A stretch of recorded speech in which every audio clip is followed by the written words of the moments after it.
2025 Executive and Finance Standing Committee. Roll call, Miranda, please. Arrow. Here. Manning. Gill. Here. Glassbrenner. Woodhouse. Here. Turk. Here. Frank. Here. Williamson. Here. Cooey. Here. Perfect. Agenda verification of open meetings law. Good there. Thank you. Approval of agenda. We have a 23-point agenda. Looking to approve and keep it in order as presented. Mr. Gill, seconded by Ingrid Glassbrenner. Discussion? If not, all those in favor signify by saying aye. Aye. Anyone opposed?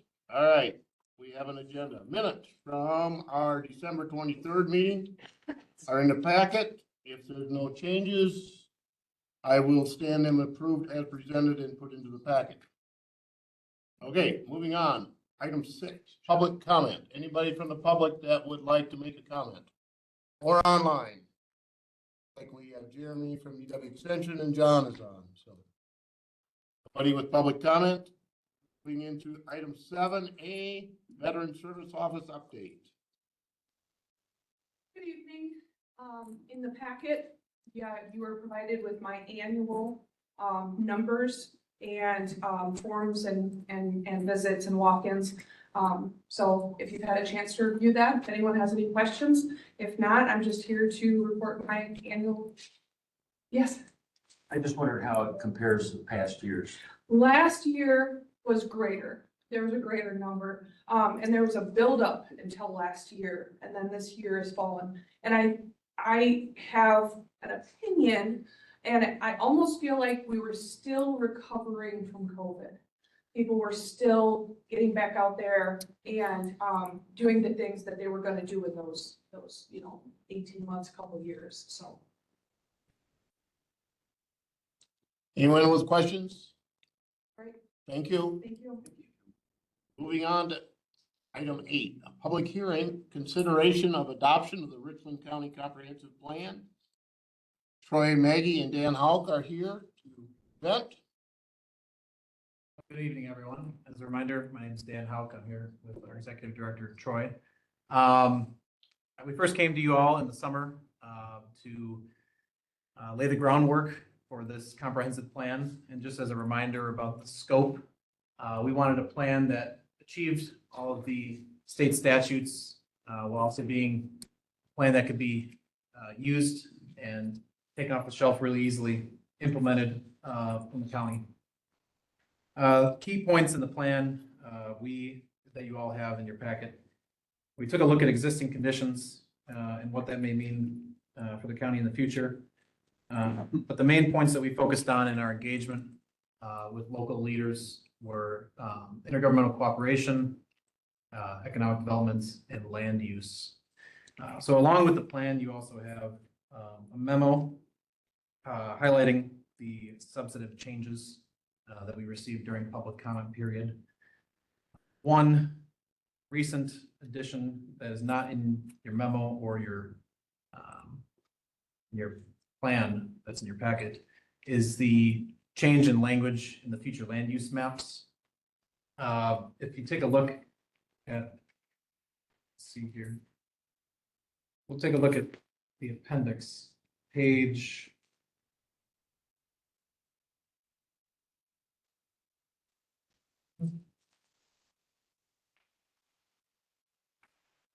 take a look at page 55 of the plan. The legend highlights different land uses. And so future land use was derived from input at the township level. Many of the townships chose to have their future land use maps mirror existing land use. And in the legend, you have a series of land uses.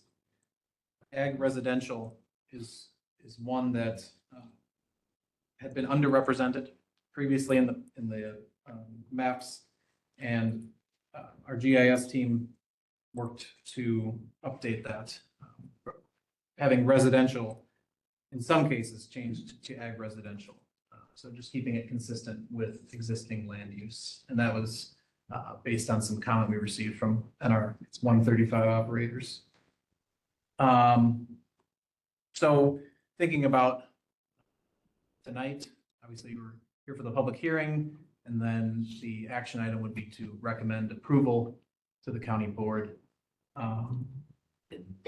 There is an implementation section of the plan, and what I will be doing following approval or following adoption next week is providing the county and this committee specifically with an implementation guideline.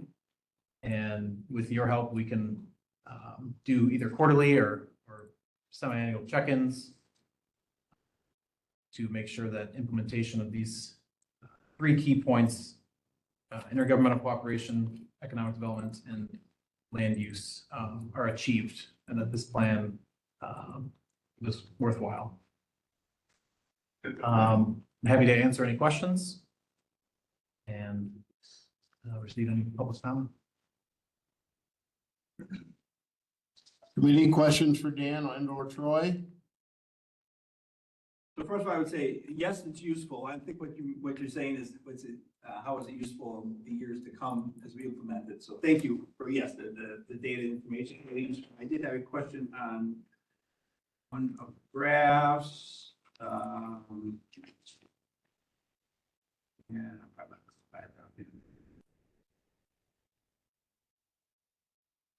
Home values? What you look- No, so that you have the under 20 population trend. National demographics. Yeah. and It's initial on demographics. page. Thank you. So the population under 20, you're seeing declining. Are you just basing that on the overall population decline? Where are you coming up with that 20, that number 20? Where's that being generated? The population of folks that are under 20 years old. That's declining, yeah. Yep, that's from the census, There it is. the US Right. Census. Very good. Thank you. I didn't catch that. I didn't see the small print on there.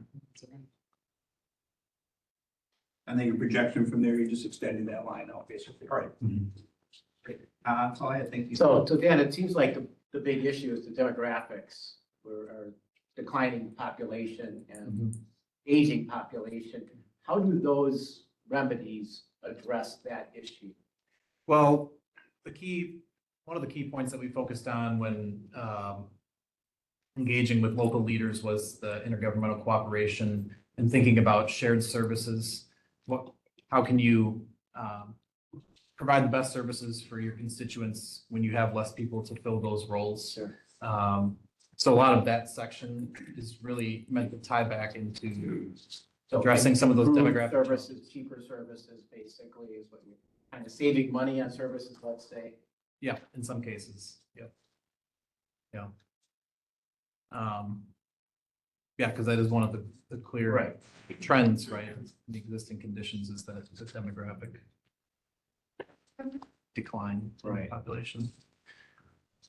I think we talked about one of the previous plans that we did is the population that comes into the county for tourism and for those activities. Were we able to get a solid number?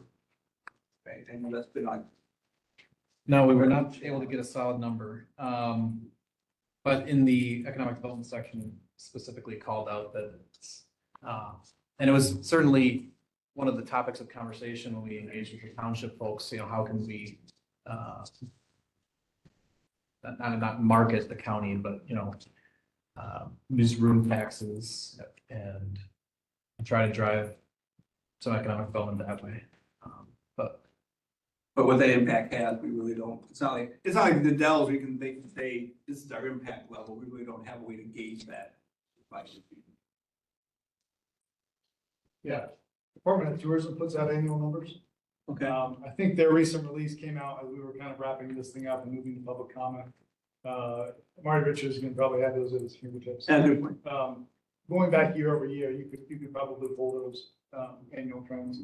I believe generally that the trend is still pretty high for local tourism and folks stopped traveling for COVID and realized they love home. I think it's still a little higher than the pre-COVID numbers, but we didn't get a chance to put that in here due to the timing of those recent releases. Right.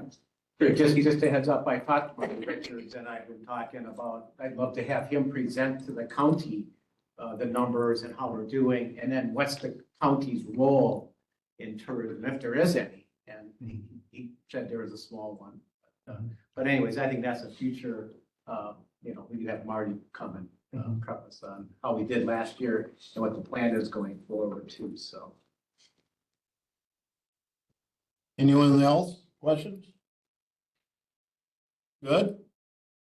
Otherwise, I would have to have a motion and a second, Eric, to move this on to full county board. So move. Mr. Frank, seconded by Ingrid. All those in favor signify by saying aye. Aye. Anyone opposed? All right, moving on to full county board. Thank you, guys. Thank you.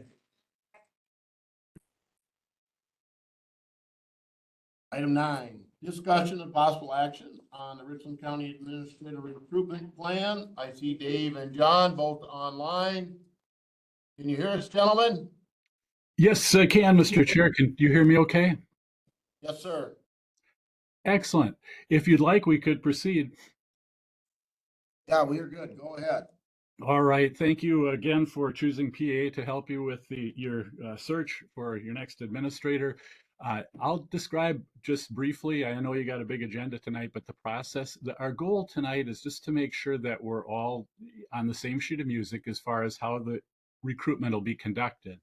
And remember, this is your recruitment. So we have a system and a way that we've had success with in the past, but you're totally free to change steps or add to it if you want. But I'll describe to you kind of generally what we're proposing, and then we'll get into some of the detail of the documents. Ideally, we'll all get on the same sheet of music tonight, and then we'll have you approve the recruitment documents, which is basically the ads that we place.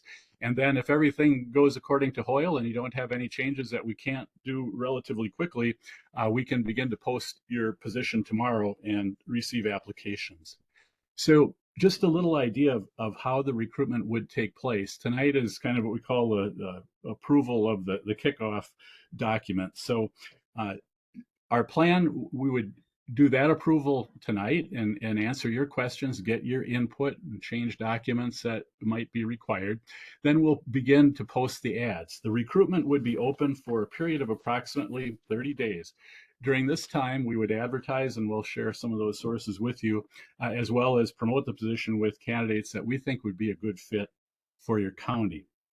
So we do all that, take these applications in, and then the recruitment closes. And the next deliverable that we have for you is what we call a recruitment report. So that is going to contain information on all the applicants that turned in an application for the position.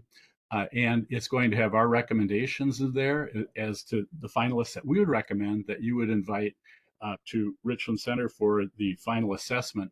We'll have some reference checks in there and short recorded Zoom interviews of the candidates, and we can provide that all to you in advance, and we can discuss that, or we can simply review it when I come to visit you on the 24th of February. So we prepare that report, send it to you, and then I'll come and we'll select final candidates. And ideally, we've done it with as few as 1, and we've done it with as many as 5. So we don't know. It depends on the strength of the field that applies and your interest in who you want to invite to come to the assessment. So we notify the candidates. We'll talk about whether you want to reimburse them for travel and things like that. We don't presume that any of this, we're not going to spend your money without your permission, but those candidates then would come to Richland Center and we would conduct an assessment center and help facilitate that. Some of the activities that worked in the past or have been good are tour of county facilities, a meet and greet to try to engage the rest of your county board that maybe isn't participating in these interviews, as well as a meeting with the management team, a formal interview with you, writing samples, and an emotional intelligence exercise, which we can describe that you may choose to do or not to do. So that would be taking place during the week of March 10th, and hopefully we can get a little more granular with the dates there. After that same day, you as a committee, you've completed your formal interview, you would actually deliberate and ideally direct us to negotiate with a candidate on your behalf. We're your agent in those discussions and follow the negotiating parameters that you would give us if you want us to do that. And usually takes a couple days if we come to a meeting of the minds with the candidate. And then you could queue that individual up for confirmation by the full board.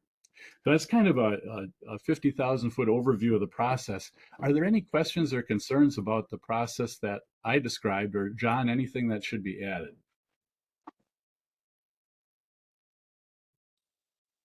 Questions from, how many of us were in on it last time? 1, 2, 4, 5 of us were in at area 6. I think there were only just 2 that were not. I said. Yeah, just Mark and Craig. But questions for either one of them, John or Dave? I do have one question, Dave or John. How many other counties are you recruiting for right now, currently within the state? Chippewa County right now is and then Vernon County for finance director, but Chippewa County administrator currently. Okay. They'll close at the end of the month. And then there's several other counties that are trying to hire on their own. There are. So you've got kind of an interesting thing going on right now.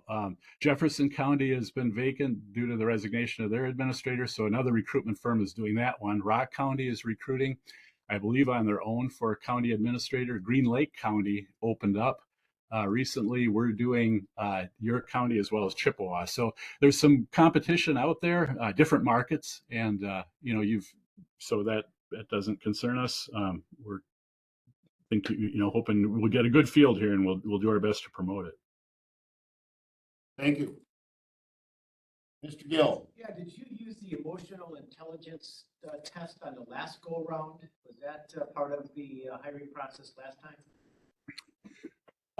I don't believe I should answer that. John shaking his head no. So we've upgraded that process, and so it had been. We've added it's a much more robust process, I guess, and one that I have greater confidence in the fact that it's going to correlate to your job. So it's a $1,900 add-on. If you don't want that piece, you don't have to have it, and you can decide tonight or not decide tonight. We have basically the individual is Scott Middlestat, who was a county employee, former chief deputy, who has his own company called Cultural Reconstruction. And so he's been trained in this emotional intelligence. I think it's something we believe in. I think that would correlate to success, or at least it's one more indication, but you are free to choose or not to choose that one. Ingrid. Do you have a bit more of a description on what that entails? Like, is it a recognizable test? Is it like a personality type of?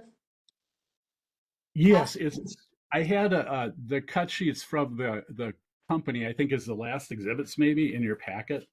So this, and I can get, if you're interested, we could get Scott on a call with you if you even wanted to wait until you got finalists and learn more about it. He could probably describe it better for you, but he underwent the training for it, and it involves an online test. It involves an interview with him, and then basically an out briefing with the candidates and sharing that report with you. If I can just add a little bit. Some of the things that they look at to answer Ingrid's questions are they take a look at the individual's self-awareness, their self-regulation, their motivation, empathy, and their social skills. And what they've found is that there's been a lot more success, that those individuals are successful in the job, and even that they last in those positions longer. So it's something a little newer that Dave and I are getting involved in, but we're making it an option in these recruitments. And when we mentioned it in Chippewa County, they jumped on it right away, and they said, absolutely, we're going to do it. Thank you, Jen. Sheriff Porter has a question. I'm just curious if you know what emotional is. Oh, I'm sorry, could you repeat the question again? I was just curious if you know which EQ test it is. Oh, okay.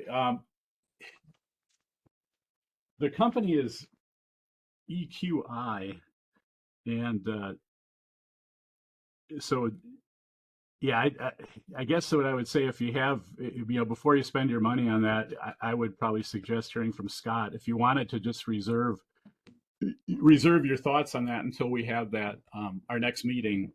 I don't want to misrepresent this, and as John said, it is new to us.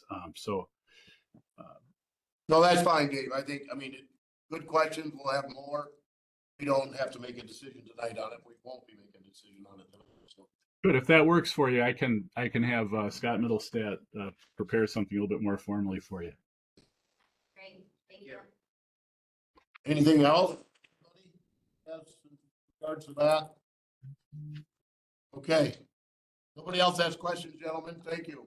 You have Okay, anything else? then, yes, sir. We go to attachment 1, where we've got that is the dates of the recruitment. And I think we have dates populated for every item on here. The 23rd is when, I'm sorry, February 24th is when I would come to see you guys, and that would be 5 o'clock meeting, I'm assuming, on the 24th for exec and finance. How much, do you need any special time? No, not whatever works for you guys. February 24th, the fourth Monday, so that's alternate date. We have the second, that'd be the second meeting. So there's still another, you'll have your first executive and finance meeting on the. No, I just mean there's no conflicts with other meetings, correct? I don't think so. No, that's why we picked that one, so I think we're pretty safe. So instead of 5 o'clock. Yeah, yeah. Yeah, it's 5 o'clock, Okay. Dave. Okay, perfect. I'll see you guys that night. Then the only the next item that we have, if we could try to get dates for that assessment, which would be, I think we tentatively had identified the week of March 10th for that. That would be basically the day and a half kind of activities. I don't know if we can get more specific and identify 2 dates in there, when the second date, it would be critical for committee members to be available to meet and deliberate.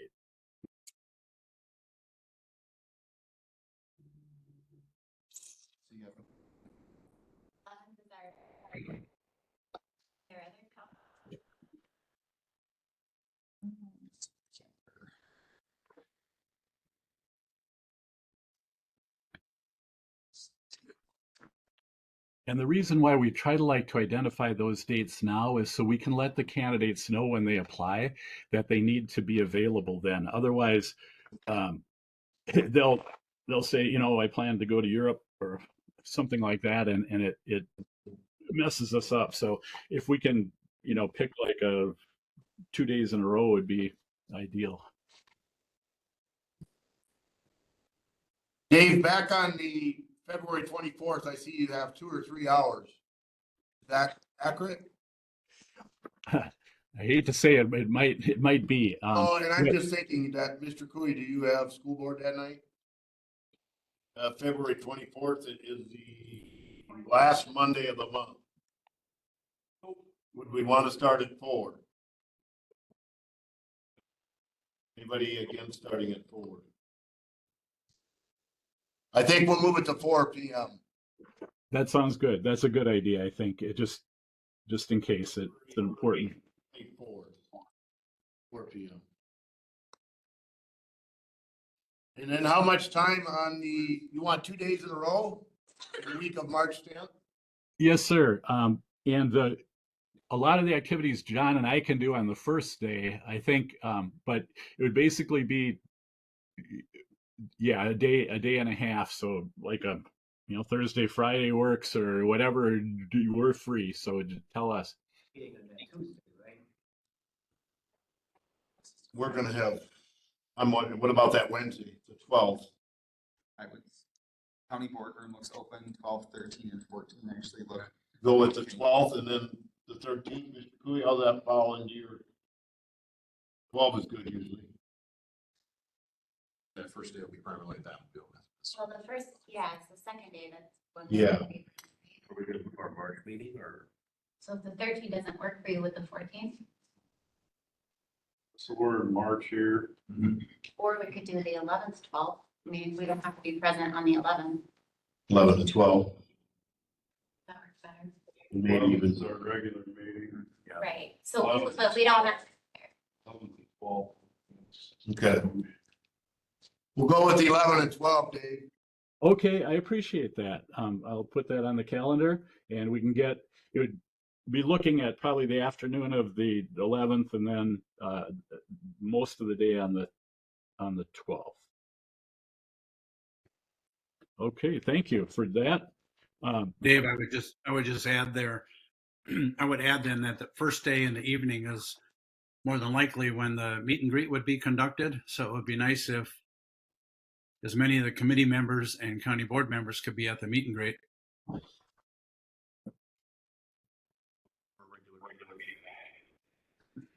yeah, but didn't we last time do that whole round table thing at like the Phoenix Center? Right.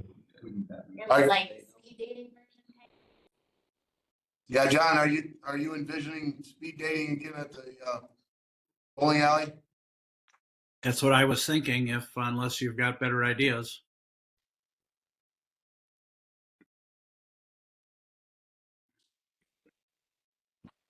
That work? Or just move your regular finance meeting a little earlier and then go from there over there. Yeah. I mean, What time did we have it last time? it was like 5 or 6. It was early evening. Yeah, we need to work, if we're gonna go with the 11th for the meet and greet at the Phoenix Center, if it's available, then we probably need to bump ours. When do you want to start? Like 6 o'clock? 7? I don't remember what we did last time. I think we did about an hour and a half. So I think whatever works best, start at 5, go to 6:30 or 5:30 to 7, something like that.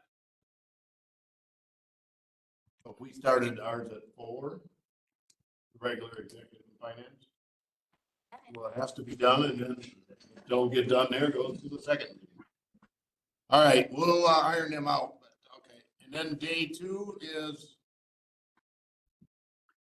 Day 2 would generally be, right, the formal interview with your committee and then an activity with the department heads. So it would be important that your committee is there on the second day of this, which, yeah.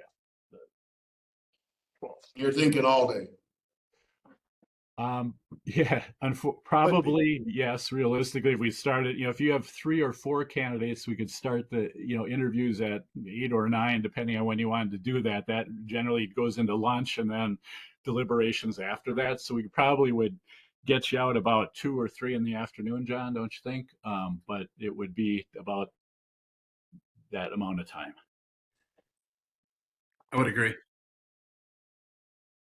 Any other questions for them? You guys have more, Dave, to present? Unfortunately, Mr. Chair, we do. We'll try to be as concise as we can here.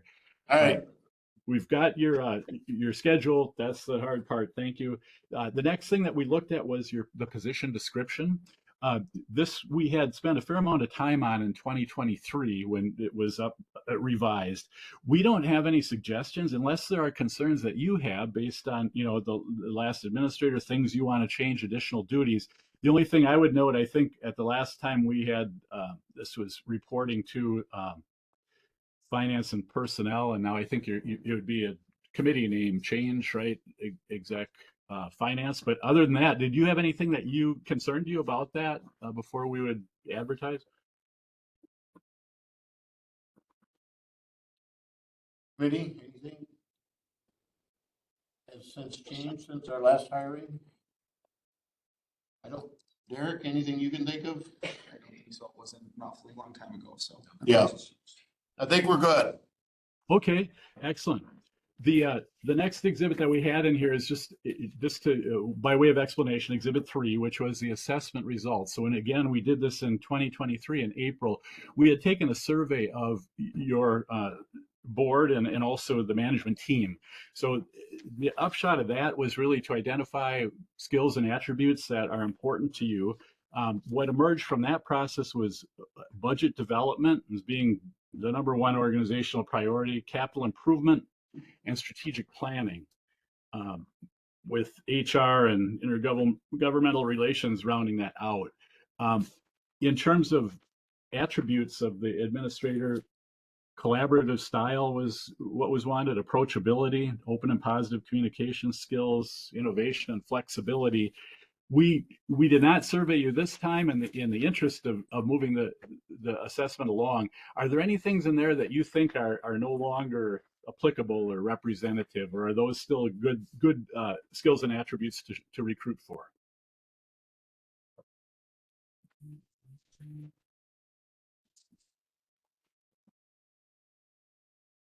Still have largely the same priorities, so. Oh, that's what we thought, and we didn't feel it was worth interjecting delay to keep it moving. So we utilized those results in the preparation of the next document. So you see attachment 4, which is basically our want ad, right? That we'll place, and that just is similar to the position announcement that we did last time. One important piece that we're going to have to add to here is the pay, which we gave you some ideas on that, but we didn't presume to put it in yet. Hey, Dave, hold on Yes. 1 second. We don't have them documents in our folder. Oh, Can you provide those to me? attachment 4, it should be. Yeah, I don't believe I ever received that, sir. Oh, Have is the, I have the the plan. recruitment schedule, but I don't have, that is from our committee folder that you're seeing on the screen, but can you send me the documents you're talking about, sure. please? Because I can put them in everyone's folder quick. Yeah. Let's see. So who am I sending him to here? Send them to Derek. Oh, Derek. Yeah, so you did not get that in the original packet. No, Oh, I'm sorry. that's okay. All right. Let's just. Did you get the that brochure, the colorful brochure there? I received the administrator recruitment that we looked at the county board meeting on the 23rd when we approved, or the 7th, the proposal. But that didn't have anything else with it. Boy, that's really odd. Okay, I'm attaching. You guys may have to update your iPads by pulling the screen down to refresh it, but they should show up. So. Yeah, it's odd because it shows up on mine. I have the same packet. So odd. Let's see. I just need.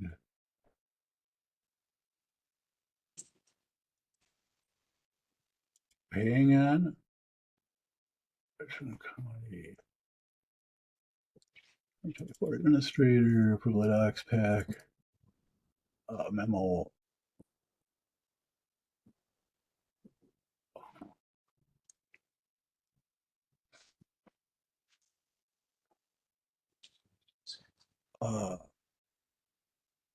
I wonder if.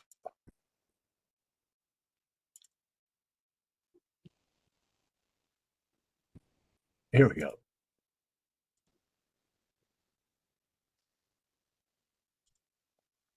Yeah, okay, Derek. We got too many Dereks in my system here. All right. Here you go. I have my email open and I'm waiting anxiously.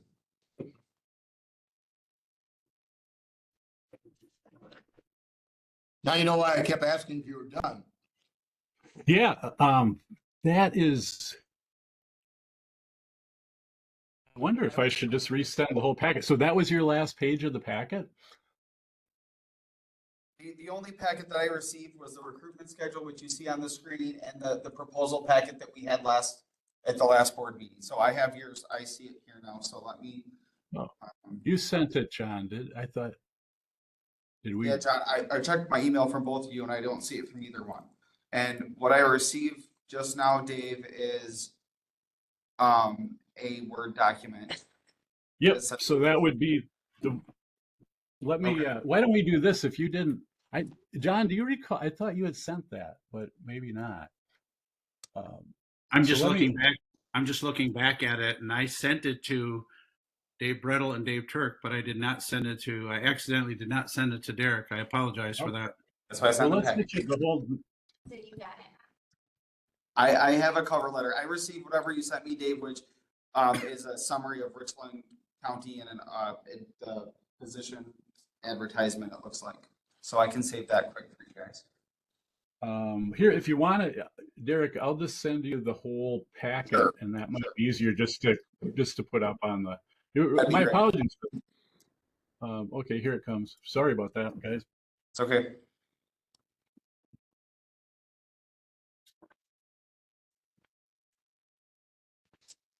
So you should be getting a PDF in the Okay. Ethernet here in Sure. Ether.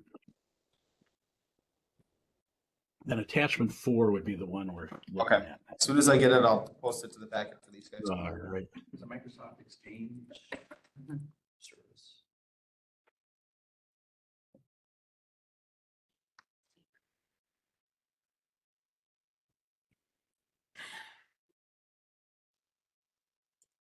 Yeah, I'm on it.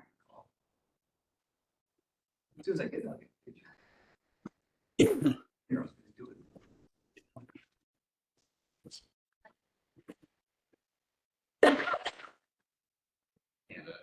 Yeah, I still haven't received it. Is it possible for you to share your screen? And then because I'm not receiving it yet, I don't know if you sent it, Dave, but these guys can access it to look at later if we have it on the screen. Unless Sure. you sent it, because I have not received it if you sent it. I do have a screen. Oh, I got it. Okay, perfect. Okay, bear with me here.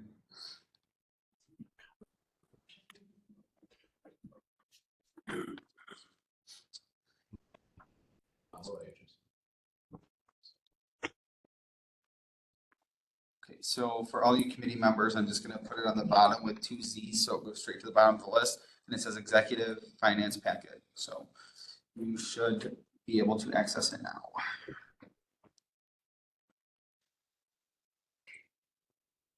Under the January 14 folder, and it's at the very bottom, it says ZZZ executive finance packet.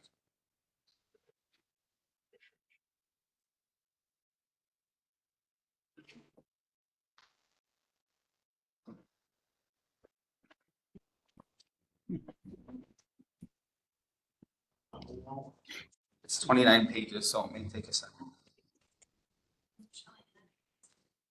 Can we put it up on the screen? Yeah, can you share your screen, Dave? Let's see that. Yeah, Miranda, you need to stop sharing. Do you want? So you're not able to. I think they're trying to get to it, Yeah. but in the event it Well, I doesn't sent upload. email, I mean, so Yeah. yeah, it's not gonna work for me, so if we put it up on the screen, at least I can. We will get to it eventually, but we're having some update difficulties at the moment, so. Got it. Let me just. I gotta do one thing here. Okay, so let's see if I do. Do you have to let me share the screen? Or It should just let you share it. okay. I stopped sharing. Yeah. So if I do. This is a bummer. Sorry, guys. It should. Let me. Let me just open it up here. To do it, if I remember right, Barb telling me. I think you gotta go all the way out of the committee to, I think, go all the way back to Richland County and then update, if I remember me. Not for sure, but I think Barb did that much. Okay, give me 1 second here.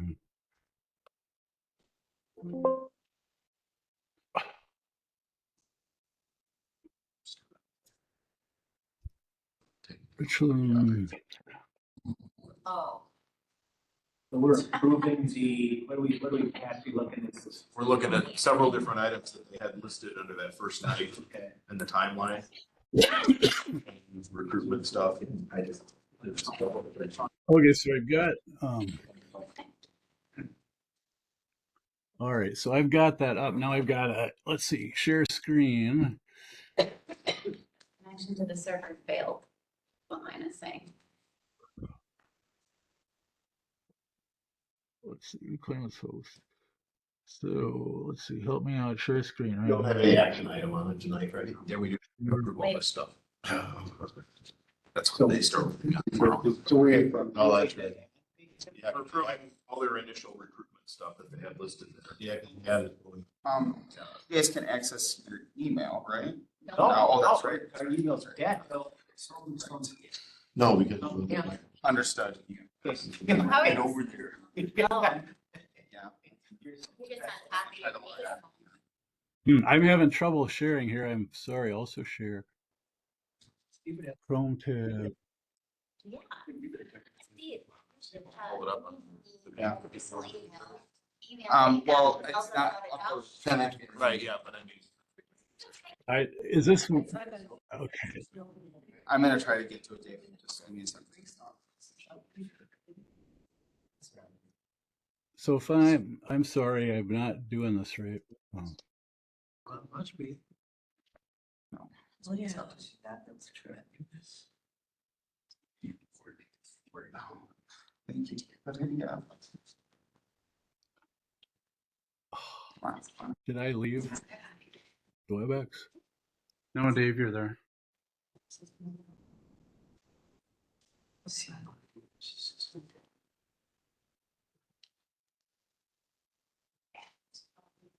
Dave, you want me to try it or not?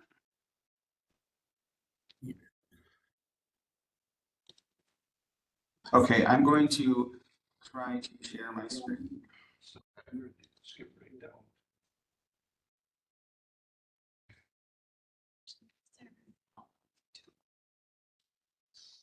So it's gonna pull up that.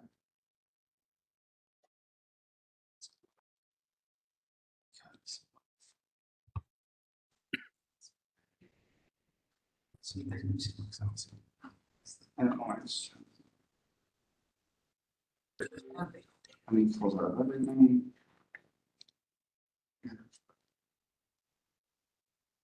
Okay, so there's that. What's there? We did screen sharing. I don't know, okay. So We're getting close. I'm trying to share, but it's not bringing up my other screen, but I also think because this is my computer that's linked to my other screen in my office. Oh. And it's because I have 3 screens, so I think it's going back to my other screen because it's not bringing up my other window. Do you have an option to share an application instead of the screen? It's open in PDF viewer, you can share the PDF application. Nope. Mr. Sure. Chair, Yeah. could we maybe just discuss one of the other options while we're waiting? Come back to this. Or one of the other agenda items? Yeah, I was thinking about that. Let me make a call. What do we got coming up? We can get Angie done. Yeah, How many pages is it? 20, it's 29. Do you want me to print a copy? You can, I I'm- can run downstairs. I can print 29 copies. It's gonna take a second, but I can do that. Just to Okay. yeah. I'll just print them. Sure. Can we come back to this one and go on to something? Yeah. It's gonna take a little while. Let's bump up to, you guys work on that. We're gonna bump up to, item number 10. Discussion and possible action approval of contract for a water reservoir study with Delta 3 for Pine Valley Community Village. So the DNR has done a dive into the reservoir. And we have rebar showing in the tank, we have,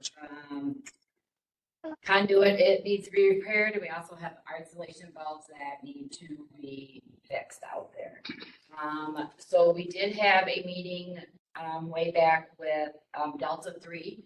There's 3 options that they said that we can do out there. As you can see in your packet, it is a 2-phase study. They will do it all for us, then they will bring us the information. And then we can go from there on what we would like to do. They would give us our best options. It does cost us $15,500 for this study. This is just part 1, part 2, and then there's a part 3 where it would be whatever we decide to do. We do have the funds in our CIP project, so it will be coming out of Pine Valley. So I'm just asking for approval to take to county board. Do we want, Mr. Cool, you want to make a motion so we can get it on the table? Motion seconded by Mr. Gill. Discussion. Mr. Gill.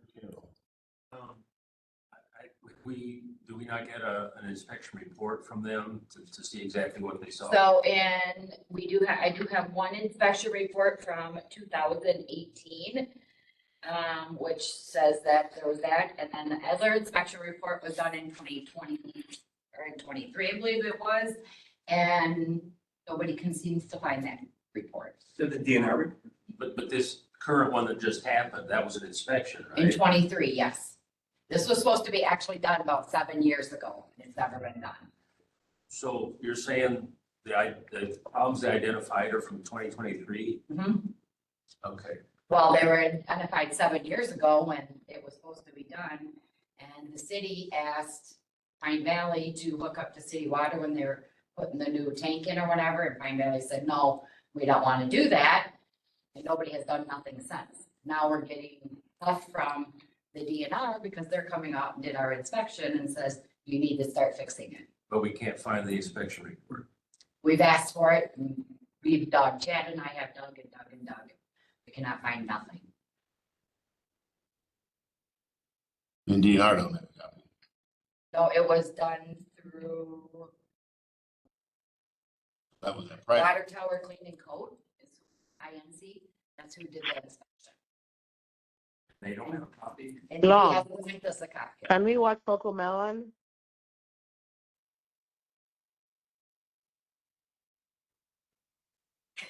Go ahead. So you said they're gonna bring us 3 options? Right, Did there's they 3 say- options, when we met with them, there were 3 options that we could do. We can hook up to city water and sewer, we can fix the reservoir, or we can put a small water tower out there. So what his plan is he will tell us exactly what we need. You know, this is what we would cost us and everything, but he does it out in phases. But they're gonna price 3 options? Correct. There would be 3 options through this company, those would be your 3 options. Looks like we're stopping, yeah. Yeah, among other things that disappeared out there, so. Any further discussion? If not, all those in favor of moving on to full county board? Go ahead. So this is, the first step of this is the 50,500, and this is a consultant, basically, it's gonna give us this. Correct, so. Does this have to go out to a bid process at all? Did we bid for it? Delta 3 Engineering. Is this, Yeah, what, that's the only one that we could find to, Chad's been working on this since, I don't know when. He was supposed to be here for it, because I'm like, I don't know a lot about this, but this was the only company that we could find that would actually help us with grant writing and everything. So if we go with these guys, it's in their hands, they do everything. They help us write the grants. This is the cheap part of the project. This is the Yeah. cheap part, Yeah. yes. It does have, you can tell, it's got in your packet, it is the phases on everything that he will do Yep. through this process. How much, so this is coming out of your specific capital improvement. Correct. How much will be left for, if this is the cheapest part of this project? And we won't know until he does all. three Right, but I tests. mean, what is your pool there, money? Yeah, we, So we'll be able to be covered without, most, I'll say. That's what, Know which, grant options? there's grant options. right, he will. Wisconsin being our water grants. he will help us write all the grants and everything. Okay. So. Mr. Carroll. So obviously it doesn't meet specs, but do you have any operational problems? I mean, do you? No, our water's still testing currently perfect. Chad has done water testing every week. We've had no issues, knock on wood so far with any water issues. And if you don't know, this water tower is up on the side hill, a ways away from the facility. Okay. All right. If no other questions, all those in favor of moving on to Poole County Board signify by saying aye. Aye. Anyone opposed? All right. Thank you, Angie. Thank you. Okay. Eric is still working on that. Let's go to number 11. Discussion and possible action resolution approving fund transfer to the Simon's Recreation Complex in the 2024 county budget. All right, thank you. So Simons has a Fund 37, which is where all our donations go into. We do receive donations for free swim passes and discounted swim lessons. In 2024, we had $1,400 worth of free passes and free lessons or reduced lessons that we gave out. So we would like to transfer that $1,400 from Fund 37, which is our donation account, to the general fund in Fund 36. This was recommended to you from the natatorium board at their last meeting last month. Entertain a motion to do so. Mr. Cooey, Mr. Carroll, any discussion? If not, all those in favor signify by saying aye. Aye. Anyone opposed? All right. Thank you, sir. Thank you. Thank you. 11, 12. And that is you as well. Discussion, possible action, resolution approving donations to the Simons Recreation Complex. 12. Okay, again, this is donations. These are from the foundation, Simons Foundation. Last year, the Simons Foundation gave approximately $50,000 to Simons for various items. This is their final donation of 2024. As you can see, there was a total donation amount of a little over $11,000, which included some kettlebell racks, some pool equipment, pool noodles. The big items was the tables and chairs for the pool atrium, lifeguard certification fees they paid for, and then cordless backpack bag and attachments and some shower seats. The foundation has also pledged to their goal of another $50,000 in 2025 for donations. So I'm sure I'll be back here again for further donations, but this again was recommended to you at the Simons Foundation board or the natatorium board last month as well. I would entertain a motion to move this forward. Frank, Ingrid, glass printer. Discussion, any? All right. All those in favor signify by saying aye. Aye. Anyone opposed? All right. It is passed. Thank you, Mike. Nobody ready yet, looks like. Let's move on to 13, educator contract. Discussion and possible action approval of 2025 educator contract between Richland County and UW Extension. 13, packet. Mr. Chair, 14 is also relevant to this discussion. 13 and 14, okay. The MOU, educator contract, and item 14 is the MOU between Richland County and UW Extension. And there was somebody earlier. Jeremy, are you still on? I am still here. Good evening, Chair. All right. I think Derek or who is going to present Steve Carroll will speak first, and then if Jeremy needs to add in. Go ahead, because Steve is the chair of the committee. That's the contract is something we do every year. The thing that's new is this memorandum of understanding that is trying to give a little more detail on what the relationship is between UW and the county. It helps explain our responsibilities in more detail. And we've been doing things informally in the past. This gets it in writing. So our committee agrees that it's helpful, and that's why we passed it on. Mr. Chair. yes. Just to expand on that a little bit, the memorandum of understanding was crafted by the WCA, Wisconsin Counties Association. Certainly the relationship between Extension and counties is not unique to Richland County.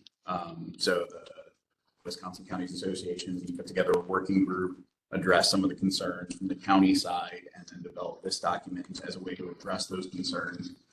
So it provides a little bit more specificity into the services that the extension is expected to provide, how those services are meant to be geared towards the host county, and the management of employees of extension, which has been not well defined historically. So in my review of the two documents, I would say that they're not mutually exclusive. The intention is for the MOU to be an accompaniment to the contract. And it just provides the county more opportunities for oversight and accountability in the actual provision of extension services. Questions from the committee in regards to either one of these items? We'll talk about both of them, see if they're both related. Jeremy, you want to share some thoughts?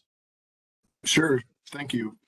So I'm Jeremy Solon. I'm the Assistant Dean for Extension in Southern Wisconsin. I'm filling in for Adam Haiti, the AED who is at a wrestling meet right now. So yeah, I mean, everything that's been shared is accurate. The contract is consistent with years past. There is, in addition, a little bit of additional language around cybersecurity, just stating that we each have a responsibility to share with each other if there is an incident. And then the MOU is, as stated, meant to provide more clarification on the relationship. From extension standpoint, we're supportive of the MOU if the county is interested in having that in place. Right now, there have been about 8 counties in the state who have signed the MOU along with the contract. There'll probably be a few more as time progresses. And there are a couple of items in there that we're committed to, regardless of whether you sign the MOU or not. There's an annual listening session, a little bit of more description about how vacant positions are filled. Those will be carried out regardless of whether the MOU is in place or not. But we're completely supportive if you would like to move forward with the MOU and have that in place in companion to the contract as described. So, but happy to take any questions or dive into any detail that might be of interest. Any questions for Jeremy? I see no questions from them. What do we want to do with this stuff? Yeah. Relationship. Gives us more insight in it. Okay, do I have a motion yet? I don't remember. Mr. Cooley's got one. Seconded by Ingrid. Let's do them in order. First one will be, there's a contract and there's the MOU. Resolutions for that or just one resolution? Yeah. The first one is for the educator contract. No, the resolutions weren't crafted yet because I wasn't sure, so we'll craft them for county board, yes. Okay. Yeah, okay. That's where we're at. Yeah, you have the approval. Don't have a resolution yet. Could we Oh. have a resolution that encompasses both documents? If that's how you'd like that to be drafted, absolutely. Since they seem to go together, would that make Right, sense? just approval of those two, so can we Correct. combine our Yeah, just- approval of that? Motion to approve sending both documents to the county board. Yeah. That is what your motion is, Mr. Cooley, correct? Great. And then- All those in favor of doing so signify by saying aye. Aye. Anyone opposed? All right. Are we ready to go back? We got a handwritten, back to item 9 with our handwritten, printed out copies. Excellent. We're ready. If you've all got copies, have you?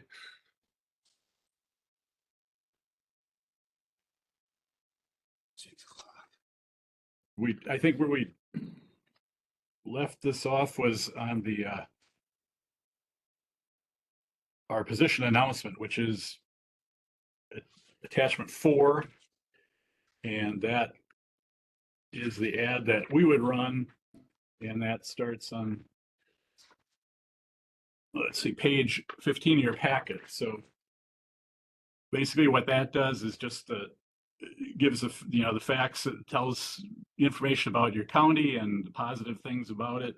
And in the first paragraph, quality of life, things that would be interesting to, attractive to candidates. Talk about the job, statutory duties, 5918, the reporting to the board, and tells a little bit about the budget and employees. Next paragraph talks about priorities, and we pulled that out of the survey that we had done in 2023, along with the next paragraph, strong finance background, knowledge of budget development. Those were all those priorities. The next paragraph is salary range, which we need to talk about and park that for a minute.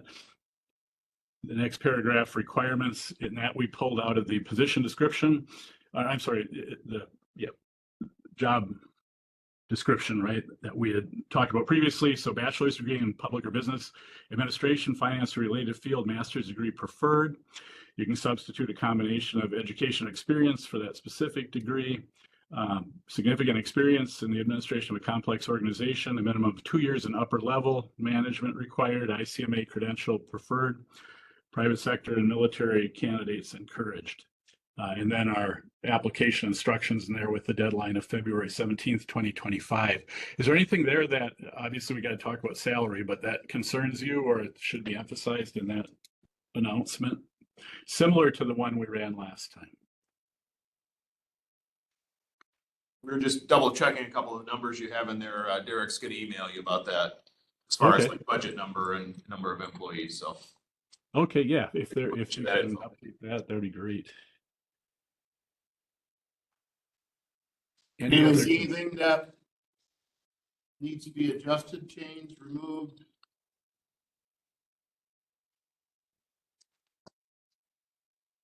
Mr. Carroll, sorry. Transitioning to a new accounting system, I don't know if we want to mention, ask their familiarity with any of that kind of stuff. Did you hear Steve's question? Could you repeat that again, please? We're, the county's transitioning to a new accounting system. They're right in the middle of that. Derek can expand on that a little bit if he wants, but might be worth asking what familiarity they have with different accounting systems, specific software systems. Sure. Have you guys identified one that you're implementing now or you're Yes. looking at? Yes, Dave, we're implementing Tyler Technologies. Okay, sure. That's Tyler Munis. So what I might suggest is, I mean, that's absolutely something you want to learn about, but I would probably suggest that we maybe even pose that in our Zoom interview questions to them. I don't know that I necessarily put that in your ad, but that's up to you guys.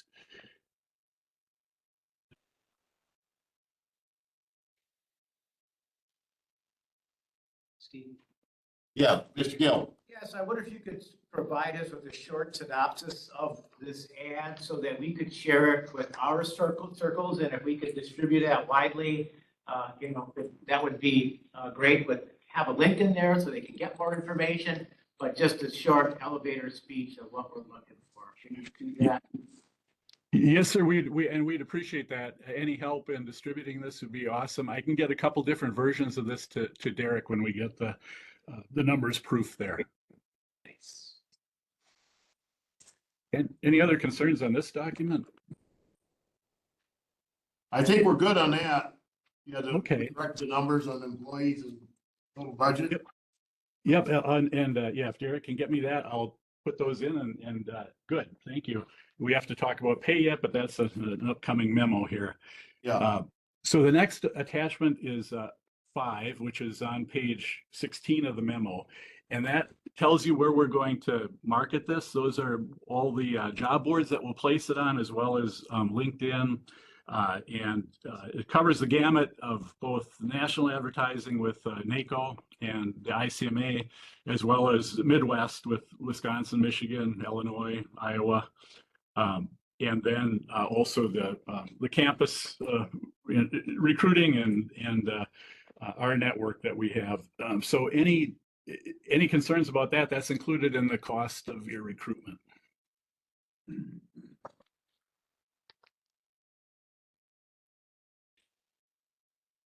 On my end. Okay. The next item that we had in here is the memo on compensation, I guess I would like to try to go to, which is attachment number 7. And that begins on page, let's see.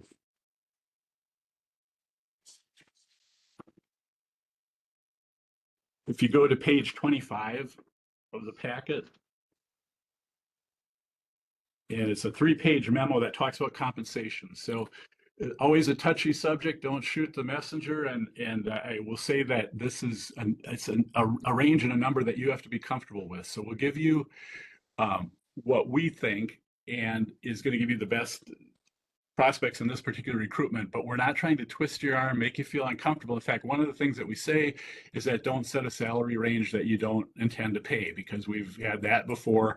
And if you don't want to don't advertise what you're not going to pay. So the idea is that we, if you can picture in your mind's eye kind of a Venn diagram with three circles. So, you want to make the pay high enough to attract quality candidates.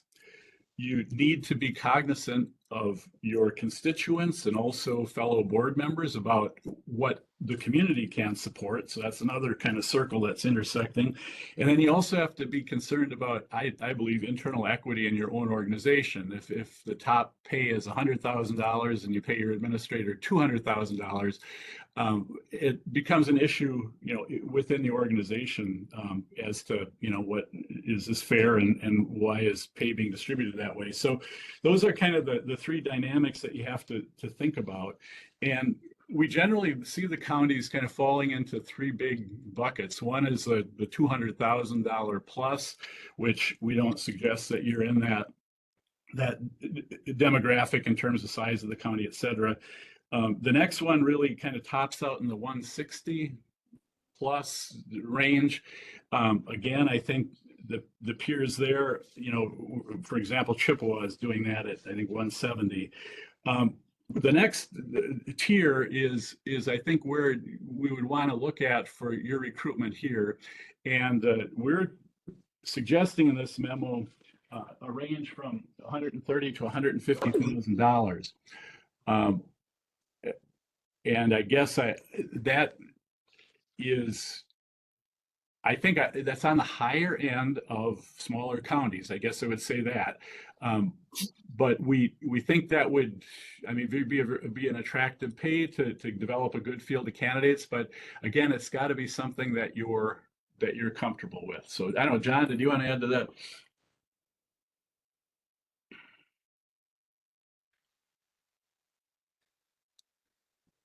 Oh, you're muted, John. Oh, you're muted, John. Okay, now can you hear me? Yes. Yeah.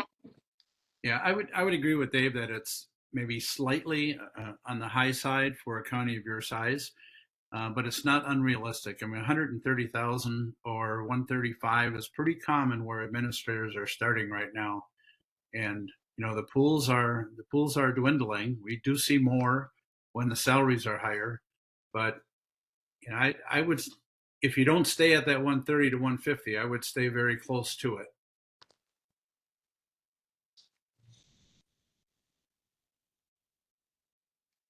What were we at last time, Derek? 137? That's where your incumbent left, I believe.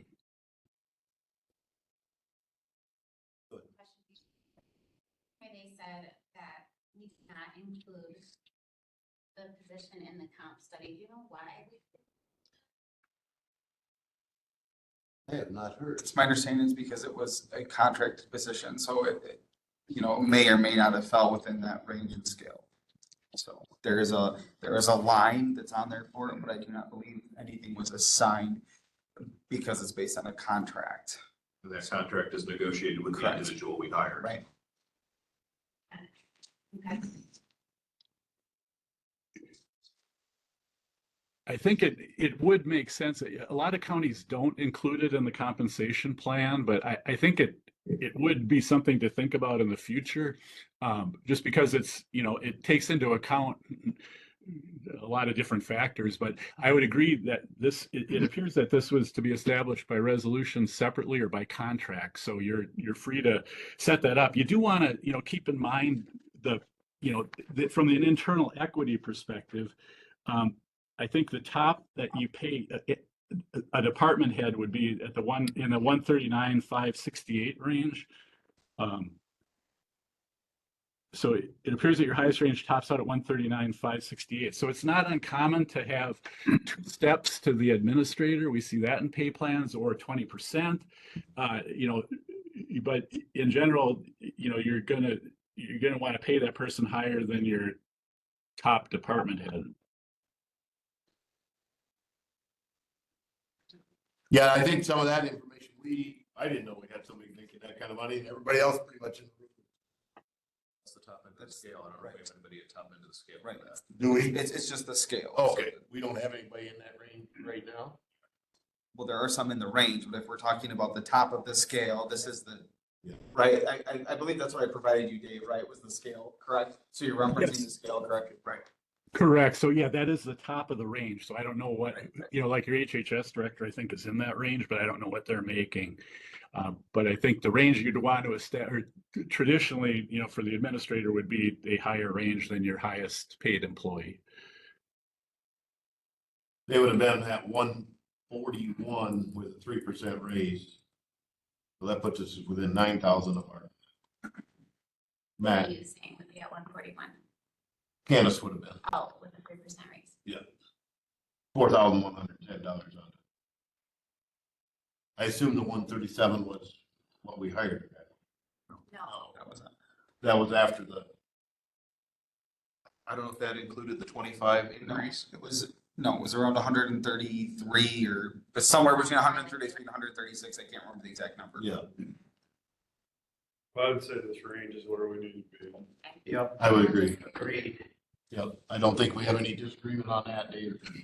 So, you're okay with the 130 to 150? Yes. Okay, thank you very much. I know, I think that's the right thing, and we'll get a good pool for you.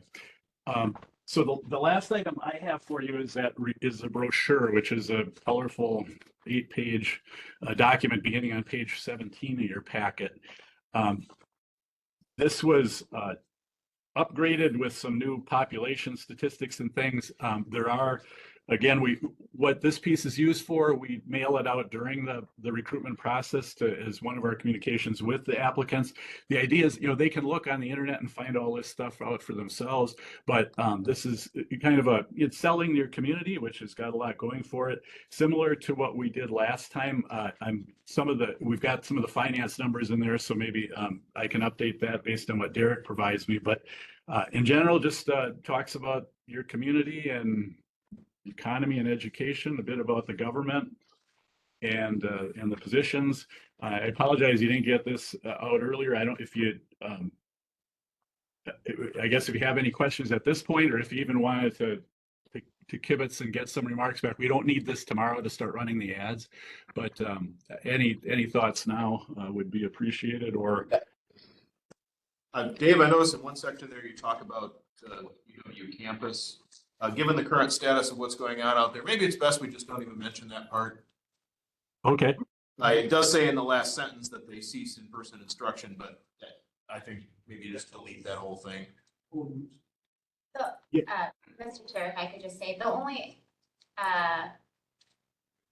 question I would have with that is, though, that dealing with what we are going to do with that campus is a huge part of what we are asking this next person to come on board. So having some sort of background with why do we have this property that we are figuring out what to do with.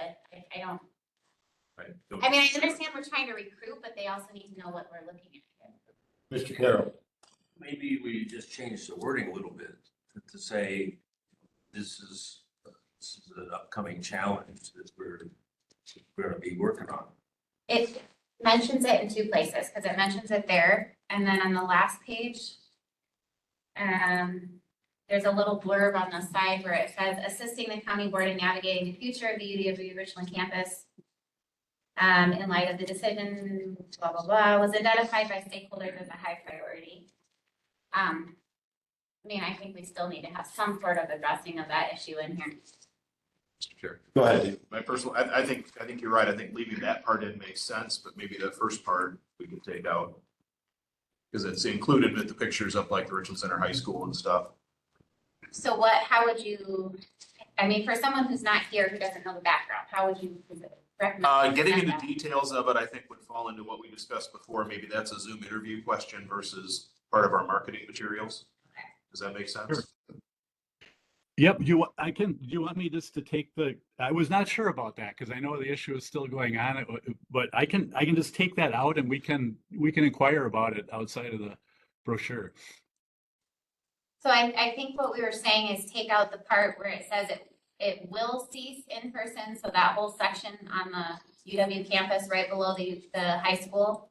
Yep. But leave that last sentence on the very last page of the second to last page of the document, where it throws in a sentence about how we need to deal with the future of that campus. Okay, sure. I can wordsmith that and yeah, this was announced that it would obviously the in-person is stopped. So I'll put that in more of the present tense and less granular and more of a challenge kind of language. Does that work? Yeah, that would be good. Okay. And I assume, Dave, on page 23, you're gonna change the portion about the position of county administrator, not so much that, but they formerly left for Platteville manager. Yeah, oh, okay. Thank you. Yes. Usually we. Just I send it think back what to was- us. Send it back Yeah, to us with one more proofing quick. Yeah, I will do that, and I'll take that out. We usually, you'd like to explain where the last person went if it was a positive. I think in this case, I would probably just delete that, but I'll wordsmith the campus and also that one, and I can get it back to you. And if we can get it, by some feedback by the end of the week, it's like I said, we can still run our ads without this, but I want to make sure you're comfortable with it too. Yeah. Just send it to Dave and I and Derek. You guys are okay with that? Yes. Yeah, we'll just give it one more run over and yeah, get it right back to you. I appreciate that. That is everything I had on my list. John, did we omit anything here?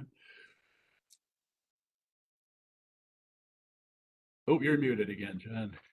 I think we caught it all. All right. Any questions? I made some notes here. Any questions from the group? Otherwise, I apologize for our glitch here, and I appreciate your patience with us. I had a couple of questions earlier about that EQI, and there is something in your document about that. Yes, and that was why it was like, well, just read the document. And it's like, you didn't have it. So there is at the end, but I'll also, I'll make sure that when I see you next, I'll get some additional information from Scott Middlestat and let you make a informed decision on that piece. Good. Anything else from the committee? John or Dave? No, Right. sir. Thank you. Okay, so we're looking for a motion to approve everything that we discussed and send it on to Polk County Board. Oh, yeah, because we already approved them to do the improvement, so it's just our approval. Mr. Cooley makes the motion. I'll second it. All those, any other discussion? All those in favor, signify by saying aye. Aye. Anybody opposed? All right, thank you, everyone, for your patience. Thanks, Dave and John. Thank you. All right, item 15.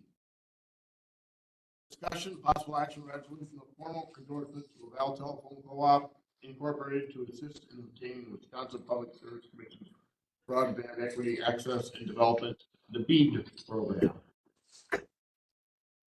Are this 15 and 16? Yes, so one was for Lavelle and then one was for Richland Telephone Grant, so I just did them separate because there's two separate resolutions that were prepared. So Okay. They're very similar, but I do believe Josh shall be present. I am present. Hello, everyone. Do you guys have any questions? You want to go through the map of where we plan to expand? Did you get my files that I sent you, Derek? Yes, and they should be available in their package for review because I did receive them. Okay, do you guys have any questions as far as like what areas? I know that map is kind of hard to read, but you can see the colored areas would be the black and yellow areas where we'd be expanding to the east of Highway 58 and south of 154 and west of, what is that, 130? Yeah. And then just that area in there. And then we'd also be expanding kind of southwest of 14 down to Gotham and then towards 80 there. Everything down to the river is what's available for BEAD grant money. And what the whole purpose of this is for is we're not asking for money. We're not asking for anything other than support, because for the BEAD application, any letter of support we can get from government is points towards the application in order to secure that money. So that's all we're asking for, is just that resolution signed. We're getting them from all the counties and townships that we're going to be building broadband in if we win this grant. And it's just a matter of getting points in the application. Anyone with questions for Josh? Motion by Ingrid, seconded by Mr. Or you have a question? Roughly how many? I'll second so you can talk. What? I said. Sorry, wait, oh, So was there a question? I didn't hear. Roughly how many customers will this enable to upgrade their access? Let me bring that file up. I'll give you the numbers here in a sec.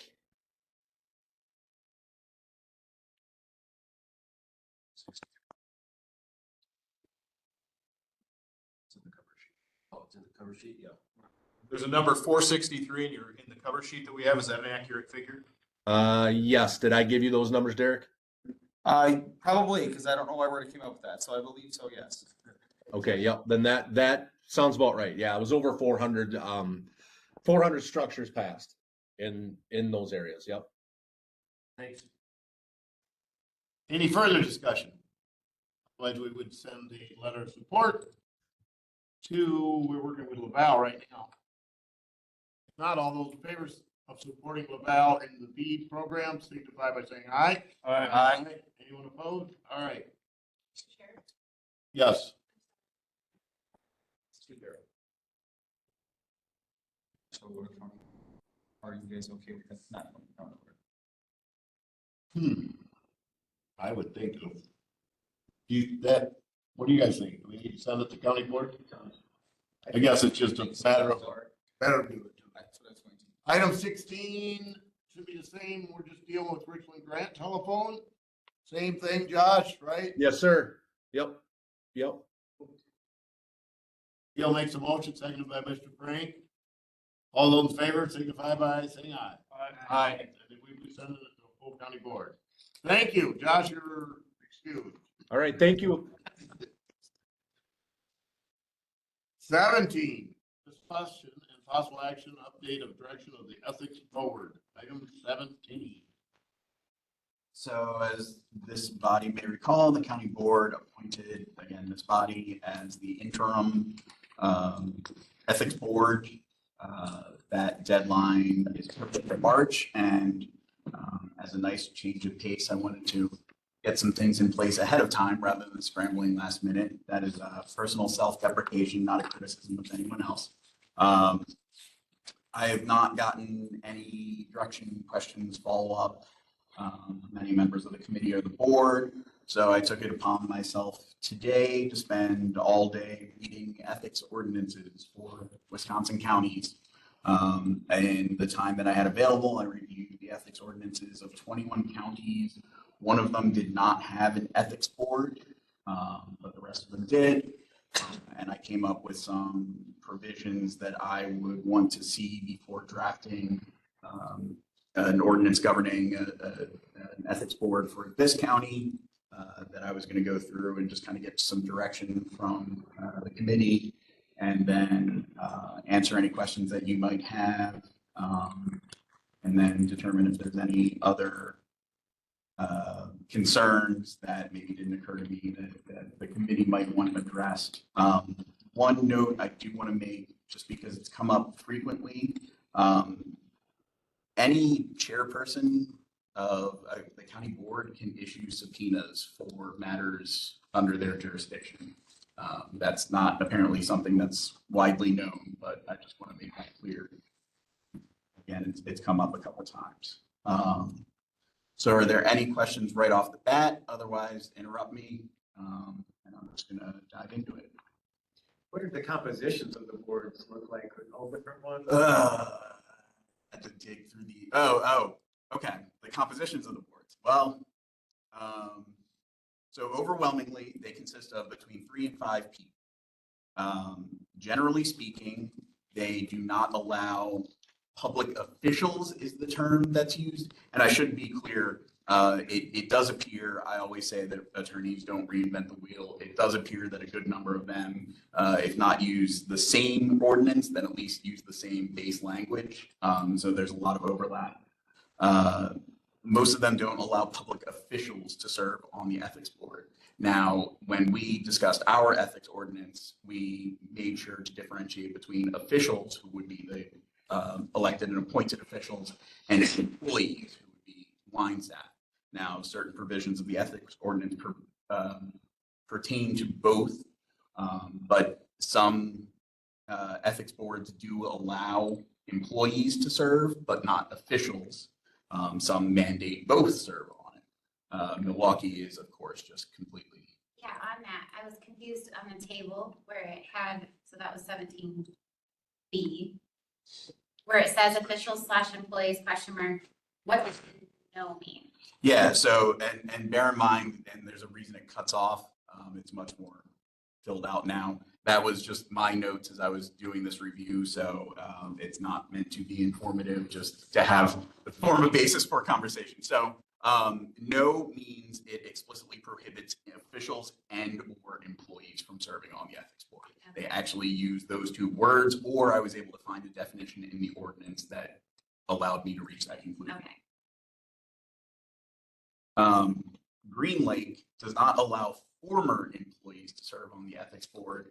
It says nothing about current employees or officials. So I started with how do people get on and one other thing I should point out, in the 21 that I reviewed, 20 of them have boards. One of them has a committee of the board serve as the ethics board. By and large, they are citizen populated. A lot of them have a requirement that a licensed attorney be one of the members of the board. For what my 2 cents is worth, that would be a provision that I would strongly encourage. These are going to be sensitive matters that the board would be dealing with, and it would be helpful to have someone with training along those lines and matters of confidentiality in service. And then overwhelmingly, the term of service is 3 years, which struck me as odd for those where the supervisors serve, because it's only 2 years, but I guess they figured it out. So beginning with how you get, well, making the most sense to me. Everybody is comfortable with the board chair nominating subject to confirmation of, or would you prefer that the ethics board fall into the same category as every other committee of the board and be appointed by the committee on committees? So looking at this, I also see that the county executive appoints in some of these also. But there's really a lot of variables. Theoretically, that power could be delegated to the administrator. That's not, so the difference would be the county executive is a co-equal elected official, the executive of the county co-equal with the legislative body. The administrator works for you. Thank you. The ones I looked at, looked like a good number of them had the board chair do those appointments or select the board. And I don't know if they have something similar to a committee on committees and this is exempted from that, or if they just don't have a committee on committees.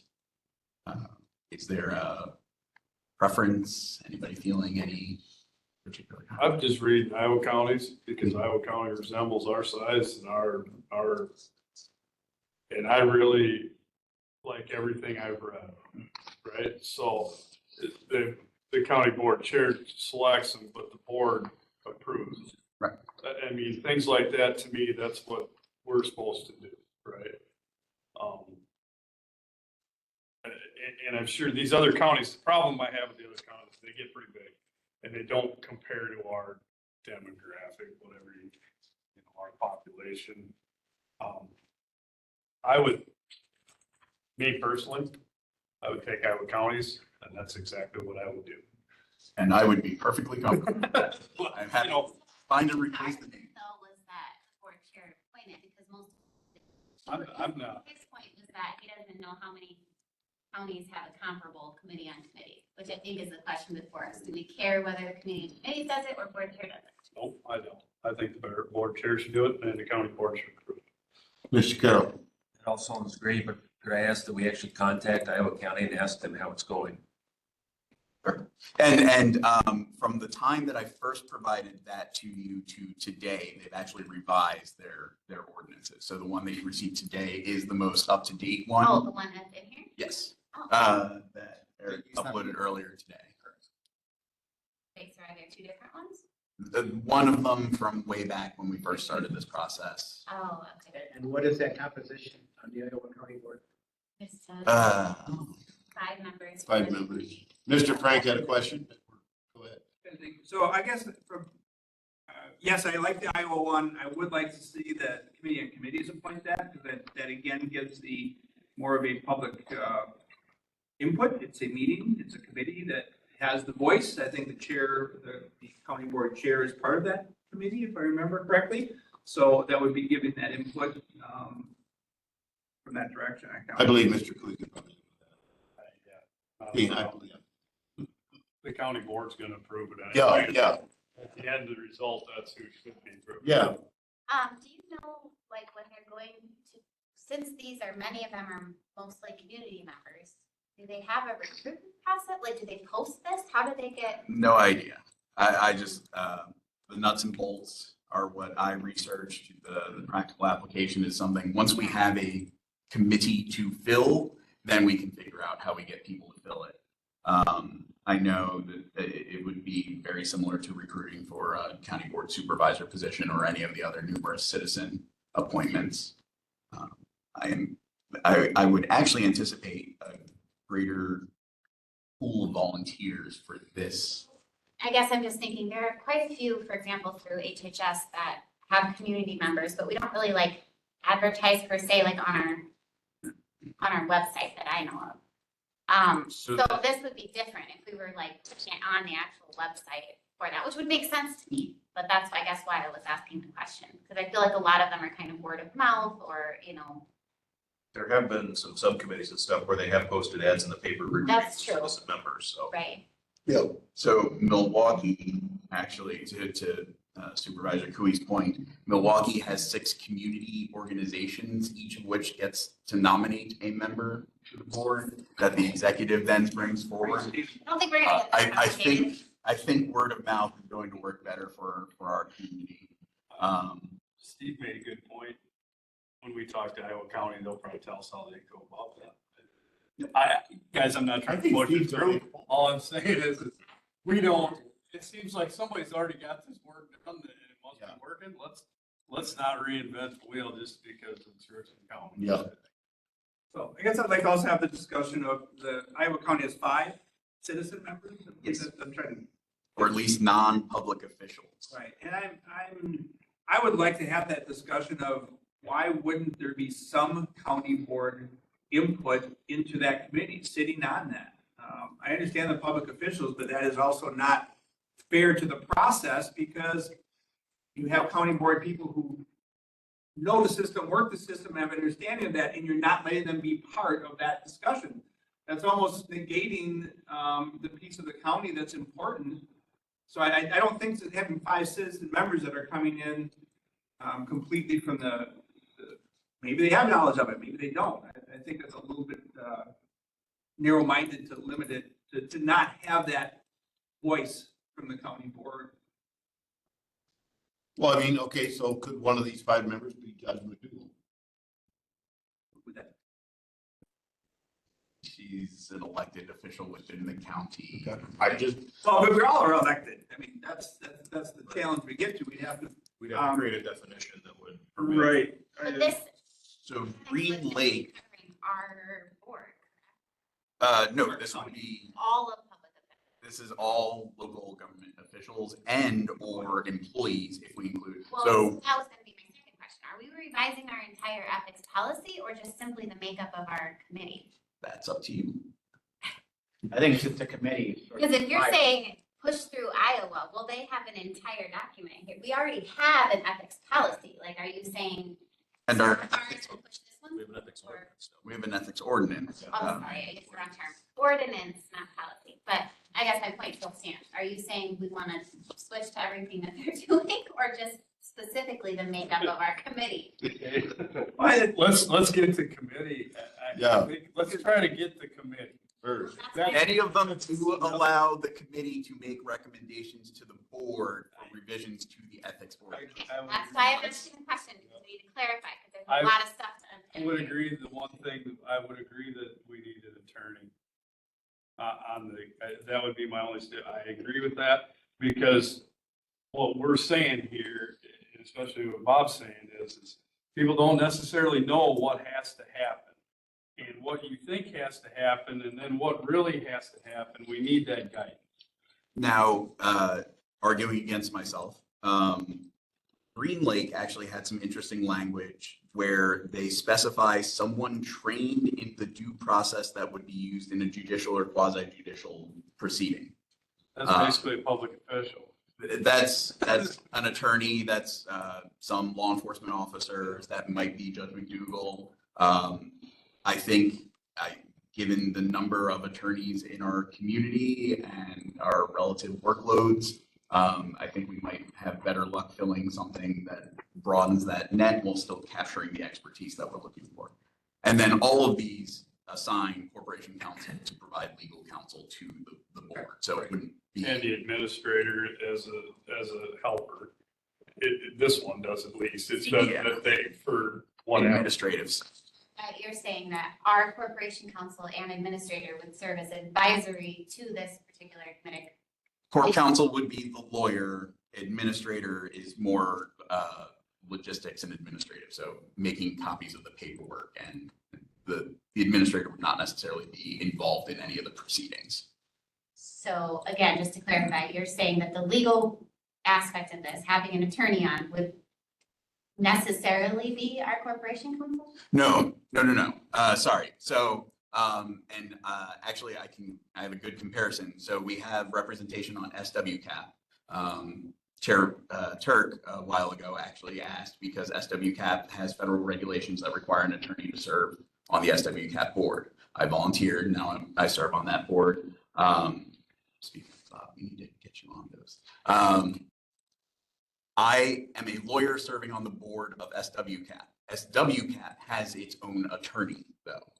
A lot of the advice I give as a board member is, hey, have we run that by the lawyer? But it has, that way there's that, I don't want to say expertise and toot my own horn too hard, but a certain skill set, a certain base of knowledge that is represented in the actual decision making, while at the same time having access to someone who does the legwork of the legal stuff. So just as conditions exist. Counsel is making decisions or is providing the legwork? Providing legwork. So, and just as an example, we have local attorney X, and then I currently serve as corporation counsel. Local attorney X would be on the ethics board and could be part of the decisions made to direct me to investigate, or if I were to prosecute an ethics complaint, they would serve on that board. Possibly we would designate them as the presiding officer, or just for simplicity, having some knowledge of the actual procedure of a judicial or quasi-judicial proceeding. But they would not do lawyer stuff for the ethics. Would you, in theory, then sort of represent a county board member who is under an ethics committee review? No, I would be representing the county against a public official. But, They would have the right to bring their own representation. okay, I'm just thinking back for one and only time that this has ever happened, it was 2 county board members. So who is the county in that scenario? That is a fascinating discussion. Question. That's actually, I was just in a municipal attorney training recently, and that is the first thing they always teach us, and especially when representing a government. And if you will recall, a while back, I actually came to this, what was then the Finance and Personnel Committee, and asked for some kind of clarifying policy on utilization of corporation counsel services. Part of that would have been naming who the county is. The direction I got at that point was basically the county administrator is your boss unless the board or committee directs you otherwise. So in that situation, the county would be the ethics board, or the citizenry of the county, because they are the ones who are harmed by unethical acts of a public official. That's why New York uses the people versus. Okay. Well, I agree with Bob that, I mean, exclude somebody that has that experience, but. Well, Yeah, so if it's 5 members, 2 of them could be county board and 3 could be citizen or some number like that. We'd have to come up with some version of that, I guess. Well, if we have our second meeting. Go ahead, yeah. We had discussed the county board, if I remember correctly. Do we want citizen members of an ethics board involved in the business of our employees? And the answer was really no. And then, so the second one was my question, well, how is the county board going to police themselves? So this is my thought. Is there any way we could have this committee, because you're interim right now, do the employees, but set up something separate for if it's a county board member? Absolutely. Kenosha, which is the one county that does not actually have an ethics board, does have basically identical ordinances, but one applies to public officials and one applies to employees. We could easily do that here. The executive and finance would retain the personnel power of the former finance and personnel committee. So if someone brought a grievance against an employee, then this committee would handle it. And then that way we get that, you know, we're keeping things in-house in terms of, you know, managing our employees, but then create a citizen board for oversight of, you know, the elected officials. And I will say too, some of these do simply convene as needed. I understand how that might be helpful. I would recommend against that in part because of the recruitment concerns. I worry that if we have a designated list of people who are serving, when we actually call those people to come in, they're not going to show up. But it's something to be mindful of. Go ahead. To follow up on her question, if we did, like, let's say we wound up not separating the two, and so it was because it appears some of these, it is elected officials and employees. I mean, because I think that was a concern that I had, was not wanting employee business to be just out there. So if it were a citizen board that is taking care of these things, do those same rules of like closed sessions and everything apply? Yes. So during their term of service on the ethics board, they would become local government officials. And so theoretically, if they acted improperly while serving on the ethics board, they themselves could then be reported to the ethics board. But they would, same as the citizen members of health and human services subcommittees and things like that. They are bound by the state statute that all of this operates under, section 19, chapter 19. They are, for these purposes, a public official, the same as you or other. That was my question too. It's like, so who, you know, governs the ethics board? You know, but you answered. Where does it stop? And as well, this would be a committee of the board ultimately, and so they would be then subject to the rules of the board. So if they acted in a way that was maybe not rising to the level of unethical behavior, but was a violation of the rules, you know, these are sensitive subjects, that something gets heated and they have to be physically removed, or something along those lines, that would be something that they would subject themselves to by their service. I kind of like the idea of having the same language in 2 separate pieces, one for the employees that this committee handles and a separate one for, I think it's a great idea. I agree with that. I think that solves a lot of problems and a lot of concerns because again, all of the confidentiality trainings that we were going to have to do and ensuring, all of that kind of goes away if we're not putting personnel records in citizen hands. So we have a deadline of this of March 17th. Send it to the county board, I mean. St. Patty's. So if we are thinking of doing it that way, I don't necessarily think that we have to have county board representation. I mean, I get the idea of like, a citizen member may not understand fully the duties of a, but I mean, I don't think it would be vital at that point, particularly since you are saying that corporation counsel is there to advise as well as county administrator on those kinds of. Yeah, they wouldn't just be appointed and show up. Right. I would have the opportunity to sit down with them and say, well, this is the way this should happen. Here is why we think there's a problem. These are the statutory citations that I would allege were violated.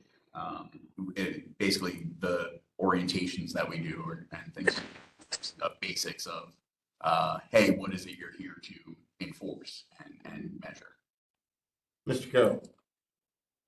Having two separate boards sounds fine, but it sounds like we're gonna need to revise our current ethics policy. Ordinance. We need an educational workshop on this, all those again. Ordinance policy. That's that once a month with this board and committee, whatever it all be. So I know we don't need to do this tonight and probably should continue to think about this, but if we were gonna move this forward, I would understand not wanting to revise the entire ethics ordinance, but if we were thinking of separating those two, we would probably need to include that portion of it.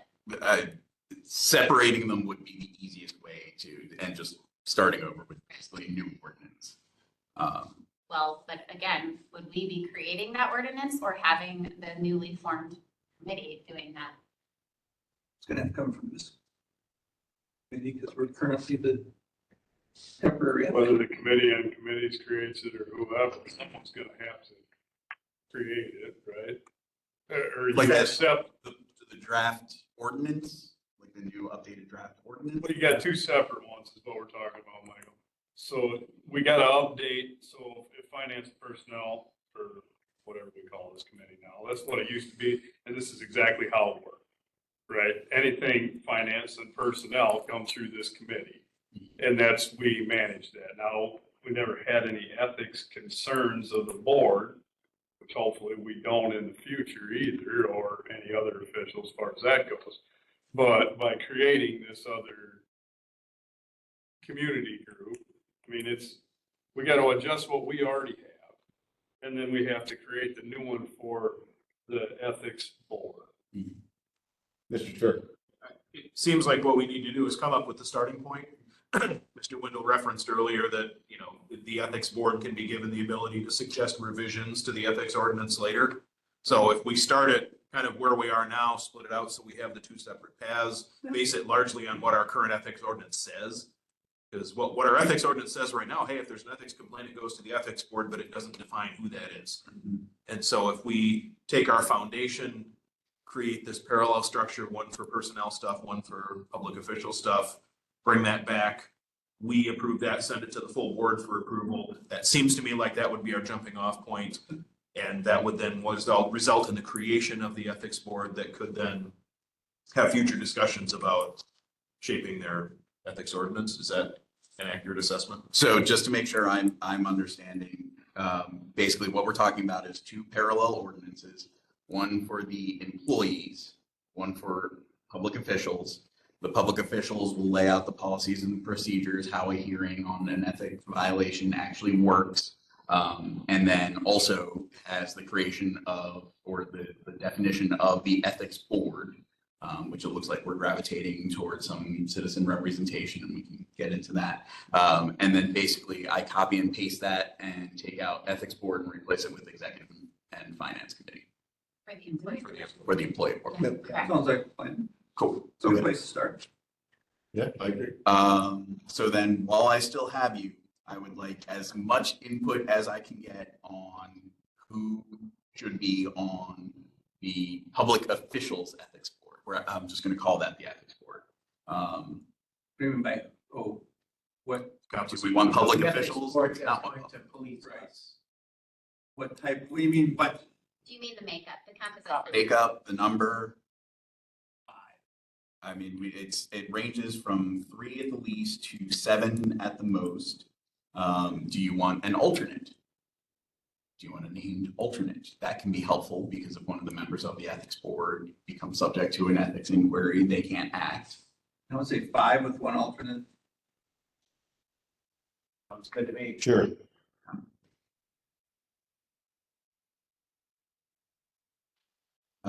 We want 1, preferably attorney, but at least someone with specialized training in due process utilized in judicial or quasi judicial proceedings. Yeah. That would be, yes.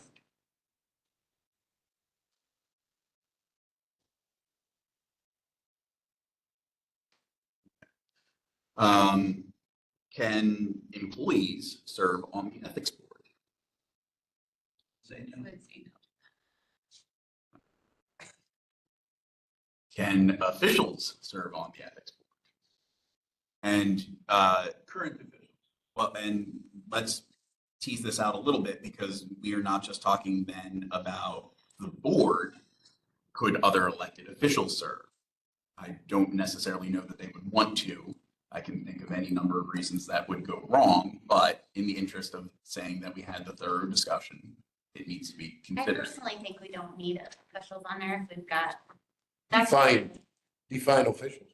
Well, the presumption would be members of the board of supervisors. So pretty much all of them that allow a public official to serve mandate a board supervisor. One mandates a junior board supervisor. I have no idea what that means, but I'm sure they do. Oh, that's interesting. City.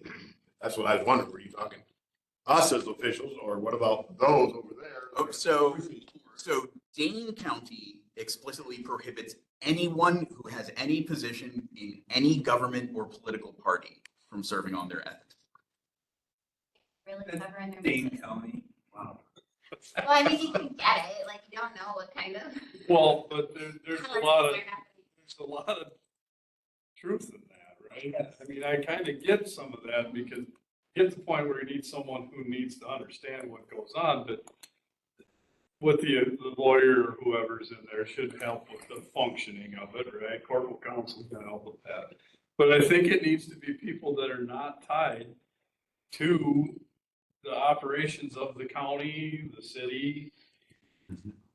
I mean, if you want a true ethics committee, they can't have any ties to it. Because then they're gonna hold you to something that isn't swayed by So what that- we do. So that's township. If anybody that's voted in for township. I agree. Everybody voted in school district. There's no way I can be on this committee is what I'm telling you.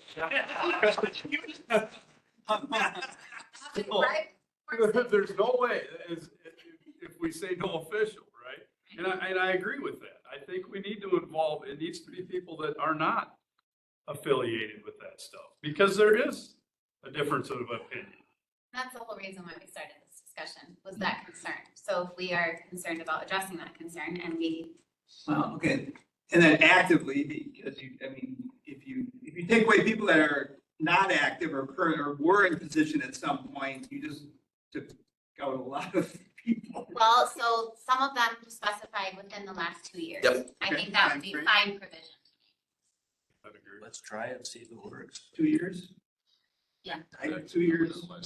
So no one who has served as an employee or public official of the county in the last 2 years may serve on. County or state? I mean, I can do any government position. Or. Mexico. We had the president of, like, the former president of Liberia went to school at UW-Madison. Go international with it. I think we're probably good that far out. Yeah. Well, typically, an ethics board is entirely divested and has no connections to what it is overseeing. And, and that's considered best practice. It is, for any organization of any size. That you have a women's pool, that pool, but maybe that's what you want, where, you can look at it either way, but typically you hear about those when somebody has a vested interest and they will make the argument that only public officials are accountable. No, you can't be a public official to be accountable. that's how those go, you know, follow ethics cases. They're clearly, the ones that are out of our practice, have no connections. So you would recommend having, like, never were an employee or a county. I don't think past employees would be something that, it can work, of course it can work. As a practice, if it is in place, at some point it will happen. Where there's a conflict, so it's a risk reduction conflict.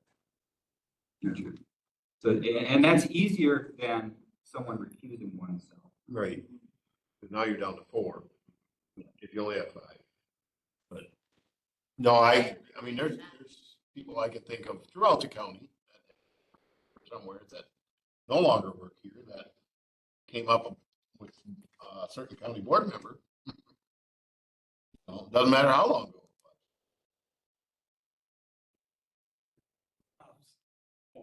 There's only so many people in the county, too, Right. so there's gotta come a point where. Yeah. And they can't move in out of Illinois. I agree. One other case, and I've seen this language, someone like myself who is not an employee of the county, but I mean, certainly I would consider myself to be biased towards the county in most proceedings. I certainly earn a significant percentage of my income from the county. So there was language in there where it says if you receive a significant or majority portion of your income from the county, it would also be prohibited. But that keeps away wage earners, but not necessarily entrepreneurs. Right. And I can kind of tie it to the existing language regarding contracts. So if you don't have a contract above a certain level, or I can tool that around a little bit. But as someone who we hired through Southwest workforce, you know, they're during the period of their contract, at least they could not serve on the ethics board. Okay. You have a lot of what you need. I was just gonna look, I think in that we need to keep moving, and then we could have our second meeting and discuss this more. And maybe you can bring back a little. I think striking on the separating the two was the biggest takeaway for tonight. Knowing that it made it a lot easier. Yeah, great points. Question, Mr. Chair. or Yes, sir. Council. So if we are able to successfully follow this path, are we on schedule to meet a March 17th deadline? Yes. Okay, good. Not me having. Well, what did it say we would have done by the 17th? That we would name the ethics board. Oh, we already did it. This group.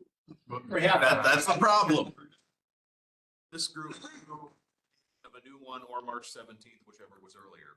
So if the 17th hits and we haven't named the new one, then we no longer have one. Well, so, and again, you know, my focus is on creating this ethics board ordinance, because ultimately whatever I do from that, I'm just copying and pasting over. So having that in mind is very, very helpful. And that would achieve that deadline even if we didn't have our roster. So we have some time to figure out that makeup. And we'll get more, you know, I think it would be valuable to get some input from Iowa County, from what they have gone through, what worked well and what not. You know, and then we have people in the community that do have expertise in this subject. We set March 17th as our deadline. The full county board meets on March 18th. Convenient. Probably when we said that. Silly stuff. All right, anything else that you need from us? Yes, but not tonight. All right. Go away. Your time limited. Any other questions to him? Otherwise, we'll move into closed session 18. You guys need to take a quick break. I know Mr. Poole wants to Oh, play. I got places. He's gotta go play basketball, so this 18 shouldn't take long. So the chair may entertain a motion to enter closed session pursuant to Wisconsin statute section fund or conducting other specified public business whenever competitive bargaining reasons requiring closed session collective bargaining agreement is going to be discussing. So a motion to go into closed session by Mr. Carroll. seconded by Mr. Frank. All those in favor, Including the sheriff, Yep. council, and any board members that want to board members that want to stay. Thank you. All right, And and Derek. Derek. Interim administrator slash And clerk. All right. We have to ask you to, Did you vote? We haven't voted yet. we will. Yeah. All those in favor signify by saying aye. Aye. Anybody opposed? All right, now we're good. All right, Unanimous. yeah, unanimous vote. Sure that's recorded. Yep, pause the computer, screens.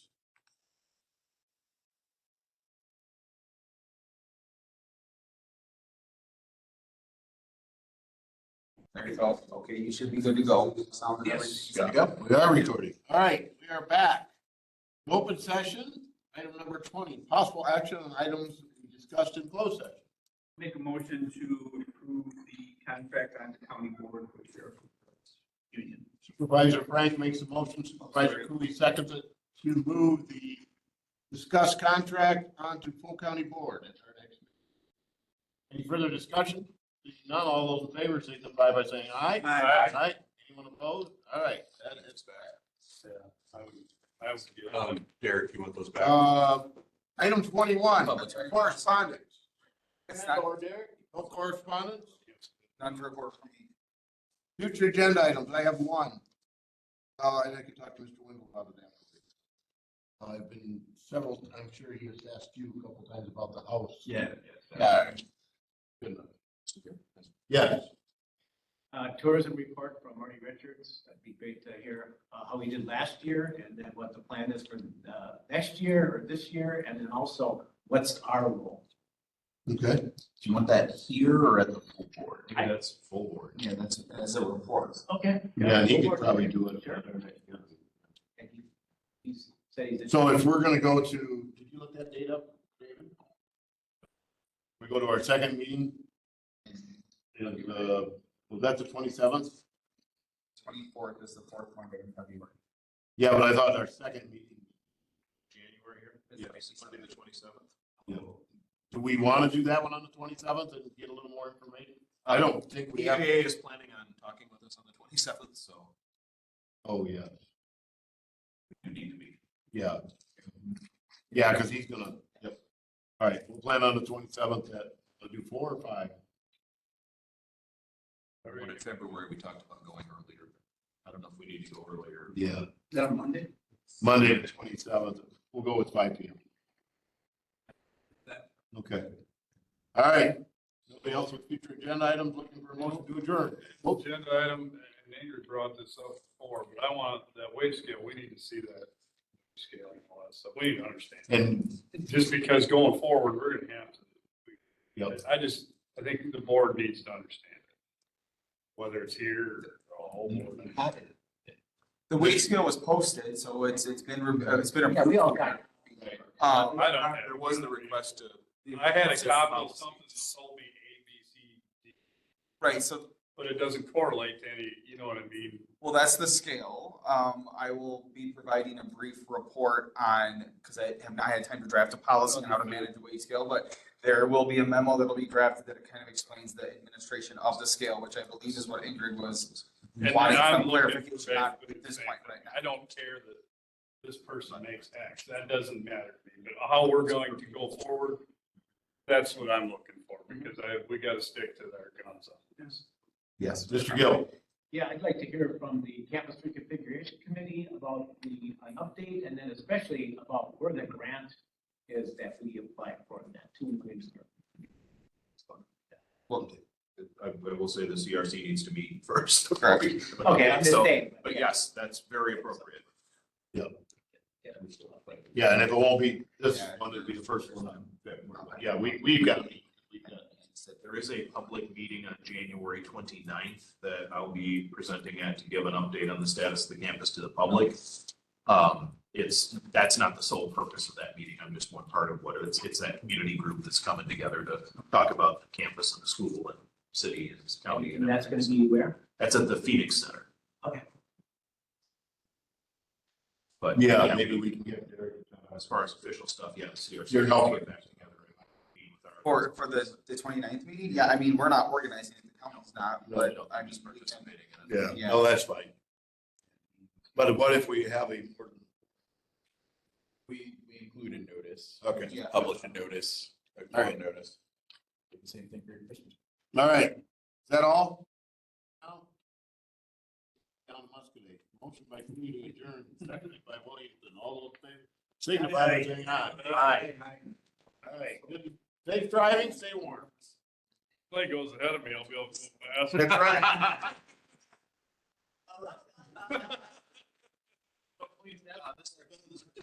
I